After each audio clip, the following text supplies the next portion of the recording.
If you sign that document, your company will be bankrupt by morning. The words cut through the private dining room before anyone could pretend not to hear them.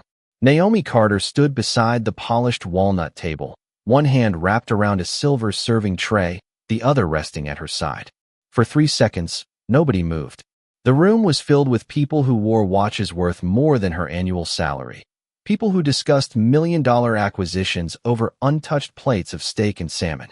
At the head of the table, Richard Whitmore slowly lifted his eyes from the contract in front of him. The 52-year-old CEO had spent 20 years building a reputation that made entire rooms go quiet. His tailored navy suit was perfectly pressed. His expression was not. "Excuse me," he said. Naomi glanced at the document. Page 47. A single liability clause. Buried beneath pages of legal language and financial projections, it transferred a massive undisclosed obligation directly to Whitmore Industries. She had seen that structure before. 3 years earlier, she had identified the same pattern while working in corporate risk analysis. Back then, people had called her paranoid. Then the numbers proved her right. Now she was standing in a private executive dining room wearing a black server uniform, holding a tray that had suddenly become heavier than it felt a minute ago. Page 47, she said calmly. You should have your legal team review the liability transfer before you sign. One of the executives gave a short, amused laugh. Richard did not. He looked at her uniform first, then at her face. You're a waitress. The words landed harder than a shout. Naomi felt the warmth of the dining room against her skin, the quiet hum of the air conditioning above her, the faint clink of silverware somewhere behind her. She kept her eyes on him. And you're still about to sign it. The laughter stopped. Richard leaned back in his chair. Who gave you permission to interrupt a private meeting? The contract did. For the first time that evening, the CEO's expression changed. Not because he understood her warning, but because she had refused to lower her voice. His jaw tightened. Around the table, several executives exchanged uncomfortable glances. Naomi knew what they saw. A black woman in a server's uniform standing where she had not been invited to stand. They did not see the years she had spent studying risk reports. They did not see the nights she had worked until 2 a.m. comparing financial models. They did not see the reason she had left corporate work and taken a job serving wealthy people while caring for her sick mother. They saw the uniform, and Richard Whitmore saw an inconvenience. He reached for the phone beside his plate. Security, he said. Naomi's fingers tightened around the tray. Mr. Whitmore, check page 47 before you sign. Richard looked at her one last time. Then he gave the order that would change the entire room before the night was over. Remove her. The elevator doors opened before Naomi could reach them. 2 security officers stepped into the hallway, followed by the quiet murmur of voices from the dining room behind her. She did not turn around. The silver tray remained steady in her hands now. A moment earlier, her fingers had tightened around its edge. Now they were still. Ms. Carter, one of the officers said, we need you to come with us. Naomi looked at him, then at the polished floor beneath her shoes. I understand. She did not argue. She did not raise her voice. She simply placed the tray on a nearby service station and removed the small name badge clipped to her uniform. Naomi Carter. The letters were simple, black ink on white plastic. But there had been a time when her name had appeared beneath a different title. 3 years earlier, Naomi had worked on the corporate risk team at Whitmore Industries. She had spent long nights inside glass offices, studying spreadsheets, comparing projections, and searching for the one number that did not belong. Numbers had always made sense to her. They did not care about accents. They did not care about skin color. They did not care whether someone wore a tailored suit or a uniform with a name badge. Numbers simply told the truth, if someone was willing to look closely enough. Naomi had been 26 when she first discovered the irregularities in a major acquisition. A series of payments had been moved through different subsidiaries, each one small enough to escape immediate attention. Together, they formed a pattern. She reported it. Her supervisor told her she was mistaken. A senior executive told her she was making the company look bad. Then her mother became seriously ill, and Naomi had to make a choice no spreadsheet could solve. She left the corporate office to care for the woman who had raised her. The bills came quickly. The rent still had to be paid. The medication still cost money. So Naomi accepted a position at the executive dining facility inside Whitmore Tower. She told herself it was temporary. Months became years. The people who had once asked for her analysis began walking past her without recognizing her. Some never knew she had been there before. Others remembered, but only as a name from an old department. That evening, when Richard Whitmore looked at her uniform and called her a waitress, Naomi understood something painful. He had not forgotten who she was. He had decided that the uniform mattered more. The security officers waited beside the elevator. Naomi pressed the button for the lobby. As the doors closed, she caught her reflection in the dark glass. Her face was calm, but her eyes were tired. Her phone vibrated inside her pocket. It was her mother. Naomi answered before the elevator reached the ground floor. "Hey, Mom. You sound quiet," her mother said. Naomi looked at the numbers above the door as they descended. "I think I may have just lost my job." There was a pause. Then her mother asked the question Naomi had been asking herself since the moment Richard ordered her out. "Did you tell the truth?" Naomi closed her eyes for half a second. "Yes." Her mother breathed softly on the other end of the line. "Then you did not lose everything." The elevator continued downward. Above them, in the private dining room, Richard Whitmore was still holding the pen. And somewhere inside the building, a decision was already moving toward him faster than he knew. Richard Whitmore had built his entire career on one belief. The person holding the pen was the person in control. At 52, he had learned how to make a room wait for him. He could enter a board meeting 3 minutes late and still become the center of attention. He could dismiss a concern with a glance, end a discussion with a single sentence, and turn uncertainty into confidence before anyone had time to question him. His office occupied the top floor of Whitmore Tower, 48 stories above downtown Chicago, with floor-to-ceiling windows overlooking the city. From there, the streets below looked organized, almost simple. Richard liked that view. It reminded him that everything could be reduced to structure. Revenue, growth, risk, control. People, he believed, were no different. They either had authority or they followed it. That was why Naomi Carter had irritated him so quickly. She had spoken without being invited. She had challenged a document she had not been expected to read. Worse, she had done it in front of investors, lawyers, and senior executives who had spent years earning a place at his table. Richard did not think of himself as a racist. He would have rejected the word immediately. He donated to community programs. He had hired people from different backgrounds. He had even spoken publicly about equal opportunity at corporate conferences. But private beliefs did not always announce themselves in public language. Sometimes they appeared in the assumptions a person made before hearing a single word. Richard had looked at Naomi's black face, her server uniform, and the silver tray in her hands. Before she finished speaking, he had already decided what she could not possibly know. That decision felt natural to him. That was what made it dangerous. Back in the dining room, the executives remained seated around the long table. The contract waited beneath the warm light of the chandelier. Richard picked up the pen again. "Where were we?" he asked. His general counsel, Martin Hale, looked toward the closed doors. "The liability transfer." Richard nodded. "Good. Let us finish this." But the room had changed. One of the investors quietly opened the document to page 47. Another executive leaned closer to the table. Nobody mentioned Naomi's warning. Not yet. Richard noticed the movement and frowned. "Is there a problem?" Martin Hale quickly shook his head. "No problem." Richard looked down at the contract. The numbers appeared exactly as they had moments before. Clean, precise, professional. That was the comfort of paper. It could make a dangerous decision look harmless. Richard had spent years surrounding himself with people who knew how to make uncertainty disappear. If a report raised a concern, someone softened the language. If an employee questioned a decision, someone reminded them of the chain of command. If a warning came from the wrong person, it could be dismissed before it ever reached the room. He had mistaken that system for competence. In reality, it had simply taught everyone to protect the person at the top. Richard placed the tip of the pen against the signature line. Then his phone vibrated. He ignored it. It vibrated again. This time he looked. The message came from Evelyn Grant, the chairwoman of the board. 3 words appeared on the screen. "Do not sign." Richard's expression changed. He looked toward the closed doors. For the first time that evening, he wondered what Naomi Carter had known before anyone else in the room. The message from Evelyn Grant remained on Richard Whitmore's screen. "Do not sign." For several seconds, he simply stared at it. Evelyn did not send casual messages. She did not interrupt negotiations without a reason.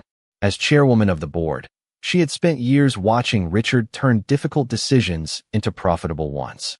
If she was warning him now, something had changed. "Richard," Martin Hale said. Richard lifted his eyes. "What is on page 47? The general counsel paused. It was a small pause, but Richard noticed it. "The liability transfer. I know what it is called." "What does it do?" Martin adjusted the papers in front of him. "It transfers certain contingent obligations connected to the acquisition." "How much?" The room became quieter. Martin glanced toward the contract. "The exact exposure depends on several variables." Richard's voice became colder. "How much?" Martin finally answered. "Potentially several $100 million. A silence settled over the table. Richard looked down at the signature line. The pen remained between his fingers, but he no longer felt in control of it. "And you did not think that was worth mentioning?" he asked. Martin opened his mouth, then stopped. Before he could answer, another message appeared on Richard's phone. "Get Naomi Carter back upstairs." Richard looked toward the dining room doors. The security officers had already taken her to the lobby. He had watched her leave with the confidence of a man certain that the problem was gone. Now the problem had a name. Naomi Carter. He remembered her words. Page 47. "You should have your legal team review the liability transfer before you sign." At the time, her warning had sounded like an interruption. Now it sounded like a deadline. "Call the lobby," Richard said. Martin looked confused. "Why?" Richard turned toward him. "Bring her back." Before anyone could move, the private elevator chimed. The sound traveled through the dining room, soft but unmistakable. Every person at the table looked toward the doors. They opened. Evelyn Grant stepped out first. She was 61, composed, silver-haired, and known throughout the company for never wasting a word. Behind her came 4 members of the board, each carrying folders. Richard stood. "Evelyn." She did not return his greeting. Her eyes moved from Richard to the unsigned contract, then to the empty space near the entrance where Naomi had been standing minutes earlier. "Where is she?" Richard said nothing. Evelyn's expression tightened. "I asked you where Naomi Carter is." Richard glanced at Martin. "She was escorted out." The room went still. Evelyn slowly placed her folder on the table. "You had her removed?" Richard tried to explain. "She interrupted a private executive meeting. She warned you about page 47. Richard looked at her. "How do you know that?" Evelyn opened the folder. Inside was a photograph of Naomi standing in an office 3 years earlier, wearing a professional suit and an identification badge from the corporate risk division. Richard stared at the image. Evelyn's voice was quiet. "Because Naomi Carter was the analyst who first identified this exact liability structure." Richard felt the room shift around him. The woman he had dismissed as a waitress had not guessed. She had recognized the pattern, and the board had known her name long before he ever looked at her uniform. Richard stared at the photograph in Evelyn Grant's hand. The woman in the image was unmistakable.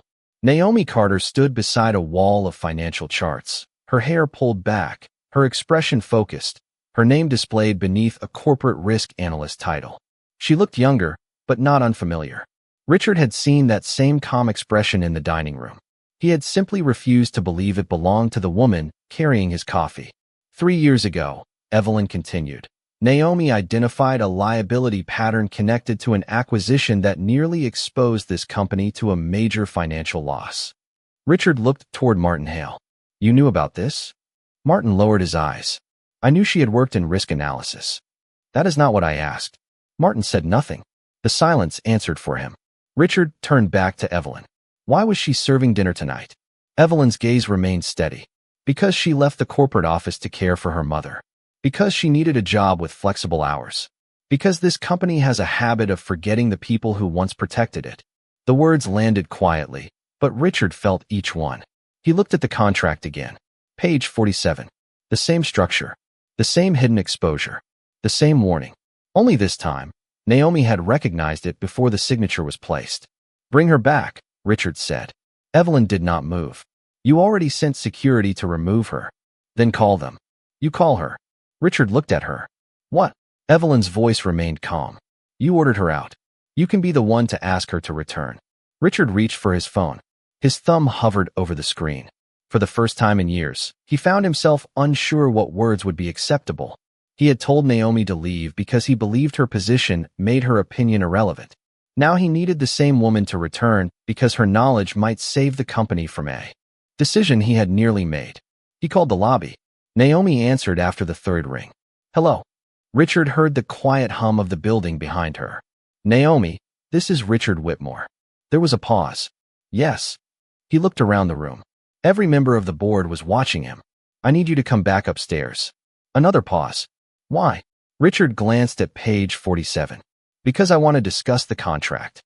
Naomi's voice remained even. "You already made your decision." Richard felt the weight of the sentence. "I may have been wrong." "May have been." Evelyn closed her eyes briefly, as if even she could not believe the wording. Richard corrected himself. "I was wrong." The line went quiet. Naomi did not answer immediately. Then she said, "I will come back."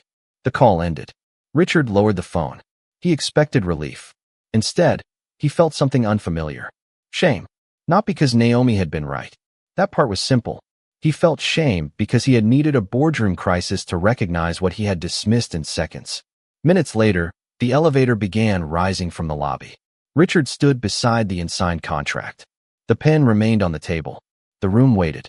And somewhere below, Naomi Carter was coming back to the same floor where she had been told she did not belong. Naomi stepped out of the elevator on the 48th floor and found the hallway exactly as she had left it. The polished stone floor reflected the ceiling lights. The air conditioning hummed softly above her. Somewhere beyond the closed doors, the city moved through the night, unaware that one signature had nearly changed the future of a company. She looked down at the name badge still clipped to her uniform. Naomi Carter. The same name that had once appeared on reports reviewed by executives who now sat around Richard Whitmore's table. The same name that had been overlooked when she walked into the dining room, carrying a silver tray. For a moment, she considered turning around. She could have gone home. She could have returned to her mother, made tea, and tried to forget the entire evening. But the warning was still inside her. Page 47. The number had stayed in her mind since the moment she saw it. Naomi walked toward the dining room. Behind the glass doors, Richard stood beside the table. He was no longer seated. The contract remained open in front of him. The pen had been moved aside. When Naomi entered, every conversation stopped. She noticed the difference immediately. Earlier, people had looked through her. Now every eye was on her. Richard stepped forward. "Thank you for coming back." Naomi looked at him. "You asked me to." It was a simple answer, but the room felt its weight. Richard nodded. "You were right about the liability transfer." Naomi did not smile. "I know." One of the board members lowered his gaze. Richard glanced at the contract. "We need you to explain what you saw." Naomi walked to the table. She did not sit. "The clause is not the only problem." Richard's expression changed. Naomi placed one finger near the document. "The language here is designed to look like a standard protection for the buyer. It is not. The responsibility is being transferred through a subsidiary that was created less than 6 months ago." Martin Hale looked up sharply. "That is common in acquisitions. Not when the subsidiary has no operating history and no independent assets." Naomi turned another page. "And not when the same legal structure appears in the financial records of 3 companies connected to the seller." Richard stared at her. "How did you find that?" Naomi answered without hesitation. "I recognized the pattern." The room became quiet again. She continued, 3 years ago, I found a similar structure in another acquisition. The difference was that I had more time to investigate it." Richard remembered the photograph Evelyn had shown him. "What happened then?" Naomi looked toward the window. Far below, the lights of Chicago stretched across the darkness. "I was told I was overreacting." Her voice remained calm. 2 weeks later, the company discovered that the liability was real. Richard said nothing. Naomi looked back at him. "Tonight, you were about to sign before anyone had finished asking the right questions." The words were not angry. That made them harder to dismiss. Richard glanced at the contract. 4 years, he had believed that authority meant knowing the answer before anyone else. Now he understood something different. Sometimes authority meant having the courage to listen when the answer came from someone the room had already decided to ignore. Naomi reached for the next page. "There is something else." Richard looked at her. "What?" Naomi turned the document toward the board. "This signature authorization was not issued by you." No one moved. Richard stared at the page. His name appeared beneath the approval line. But the signature was not his. Naomi looked at him quietly. Someone used your authority without your permission. Richard stared at the signature on the page. For several seconds, the only sound in the room was the quiet hum of the air conditioning. His name was printed beneath the approval line, but the signature above it was not his. It looked close enough to fool someone who wanted to believe it was real. That was the danger. Who authorized this? He asked. No one answered. Naomi remained beside the table, her eyes moving across the document. She had not come back to accuse anyone. She had come back because the company was about to make a decision that could affect thousands of employees. But now the problem had become larger than a hidden liability. Richard turned toward Martin Hale. You prepared this agreement. Martin's face had lost its earlier confidence. I prepared the legal documents provided by the acquisition team. That is not what I asked. Martin looked down at the pages. I did not create the authorization. Evelyn Grant stepped closer to the table. Then who did? The question remained unanswered. Naomi gently turned the document toward herself. The authorization was added after the original approval package was prepared. Richard looked at her. How can you tell? The formatting. She pointed to the signature block. The spacing is different. The approval code uses an older template. Someone copied this section from a previous authorization and inserted it into the final document. One of the board members leaned forward. Could it be a clerical error? Naomi shook her head. A clerical error would not create a liability transfer worth hundreds of millions of dollars. Richard felt the room grow colder. The contract had been presented as a routine step in a major acquisition. He had been told the legal team had reviewed everything. He had trusted the people sitting around the table because they had been around him for years. But Naomi had seen the warning in seconds. The people he trusted had not. Evelyn looked toward Martin, who had access to the final document. Martin hesitated. That hesitation was different from the earlier one. It carried fear, not uncertainty. Richard noticed. Martin, the general counsel finally spoke. Several people had access. Names. Martin looked at the board. The acquisition team. The outside advisors. The executive office. Richard's expression hardened. My executive office? Yes. Naomi studied the page again. There is another issue. Richard turned toward her. What now? She looked at the bottom corner of the document. The digital approval record was created from an internal terminal. Martin stepped closer. Which terminal? Naomi looked at the code. The executive floor. The room went silent. Richard slowly looked around at the people who had been sitting beside him all evening. A moment earlier, he had thought the greatest danger was signing the wrong contract. Now he understood that someone had built the contract to make him responsible for a decision he had never approved. Evelyn turned to the board. This agreement is suspended until we know who altered it. Richard looked at Naomi. You saw all of this from one page? Naomi met his eyes. No, I saw the first warning from one page. The rest was already there. You just needed someone to look. Richard lowered his gaze. The sentence stayed with him. For years, he had believed the people at the top saw everything. But the truth was simpler and more uncomfortable. Sometimes the person with the least power in the room was the only one willing to look closely enough. Then the elevator chimed again. The board members turned toward the doors. A senior executive from Richard's own office stepped inside, carrying a folder. He stopped when he saw Naomi standing beside the contract. His expression changed. Naomi noticed. So did Richard. The senior executive stopped just inside the doorway. His name was Daniel Mercer, Richard's chief operating officer, and one of the few people in the company who had direct access to the executive floor. He held a thin folder against his chest. For a moment, no one spoke. Then Richard looked at him. Daniel. Daniel's eyes moved toward the contract. Then toward Naomi. I did not realize the board was here. Evelyn Grant answered calmly. Clearly, Daniel stepped closer to the table. I was asked to bring the final acquisition package. Richard did not take the folder. By whom? Daniel paused. Naomi noticed the same hesitation she had seen from Martin earlier. This time, Richard noticed it too. By whom, he repeated. Daniel looked at the contract. The acquisition team. That is not an answer. Daniel slowly placed the folder on the table. Naomi looked at the cover. The label was almost identical to the document in front of them, but not quite. The date was different by one day. Richard saw it. Why is this dated tomorrow? Daniel's face changed. That must be a formatting issue. Naomi reached for the folder. No, Daniel looked at her. What? It is not a formatting issue. She opened the folder and scanned the first page. This package was prepared before the final review. Richard looked at Daniel. Who gave you this? Daniel did not answer immediately. Evelyn stepped closer. Mr. Mercer, answer the question. Daniel took a slow breath. The outside transaction team. Naomi continued reading. Then she stopped. There is a second approval record. Richard leaned forward. Where? She turned the page. Here. The room became silent again.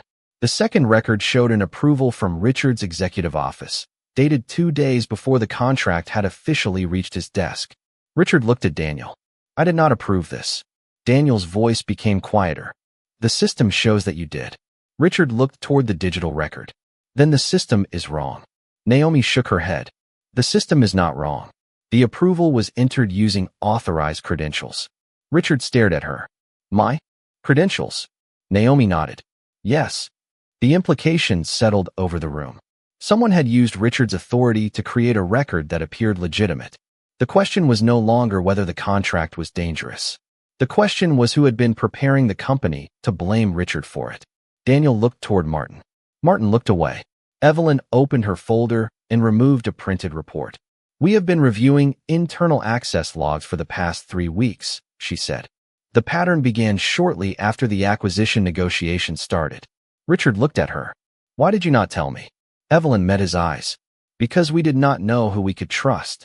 Richard felt the words settle heavily in the room. He looked at Naomi. She had been the only person who had entered the room with no authority, no title, and no reason to be trusted by anyone there. Yet she had seen the problem immediately. Naomi, Richard said quietly. She looked at him. Yes. He glanced at the contract. If you had not spoken tonight, I would have signed it. Naomi did not answer. Richard looked down at the pen that had nearly become evidence of his own approval. Then he turned toward the board. I owe her an apology. Naomi's expression remained calm. An apology is not what the company needs right now.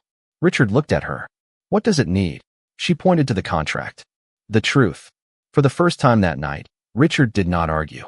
He simply nodded. And as the board began reviewing the documents, the man who had ordered Naomi removed from the room quietly pulled out the chair beside him. This time, he did not ask her to leave. He asked her to sit. The chair beside Richard Whitmore remained empty for only a second. Then Naomi Carter pulled it back and sat down. It was the same table, the same contract, the same room where, less than an hour earlier, Richard had looked at her uniform and decided she did not belong. But the room no longer felt the same. The board members were reviewing the documents. Martin Hale was answering questions he had avoided earlier. Daniel Mercer stood near the window, quiet now, while Evelyn Grant examined the access records. Richard sat beside Naomi with the contract between them. I am sorry, he said. Naomi looked at him. For what part? Richard lowered his eyes. The question was fair. For assuming I knew what you could understand before I listened to you. Naomi said nothing. Richard continued. For treating your uniform like evidence that you were not qualified to speak. The words were difficult for him. Not because they were complicated, but because they were true. Naomi looked at the pages in front of her. You are not the first person to do that. Richard glanced at her. That does not make it acceptable. No, she said. It does not. The room fell quiet again. Outside the windows, Chicago was beginning to change. The darkness over the city had softened into the first pale color of morning. Richard looked at the unsigned contract.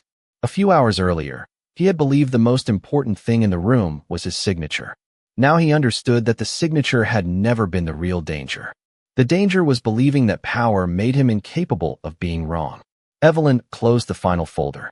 The acquisition is suspended until the investigation is complete. Richard nodded. Agreed. She looked at Naomi. And I would like to discuss bringing you back into the risk division. Naomi considered the offer. Richard turned toward her. You should. Naomi gave him a measured look. That is not your decision. Richard paused. Then he nodded. You are right. It was a small sentence. But everyone in the room noticed it.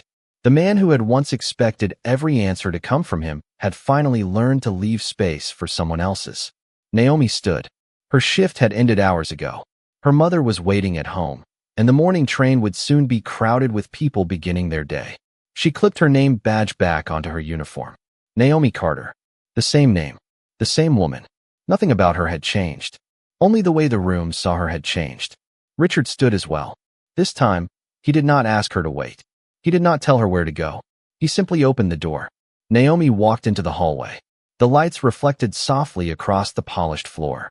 Behind her, Richard remained beside the table, surrounded by the contract, the board, and the truth he had almost ignored. Naomi reached the elevator and pressed the button. When the doors opened, she stepped inside. For a moment, she saw her reflection in the dark glass. The silver tray was gone from her hands. The weight she had carried all evening was gone too. The elevator began descending. Above her, the boardroom remained silent. Richard looked at the empty chair Naomi had left behind. Then he looked at the contract. He understood now that the most important voice in the room had not belonged to the person with the highest title. It had belonged to the person who had been willing to speak when everyone else was too comfortable to listen. And as the first light touched the windows of Whitmore Tower, Naomi Carter walked toward home with her name still clipped to her uniform, her dignity untouched, and the quiet knowledge that sometimes justice does not arrive with a speech. Sometimes it simply takes a seat at the table and waits for the truth to be heard.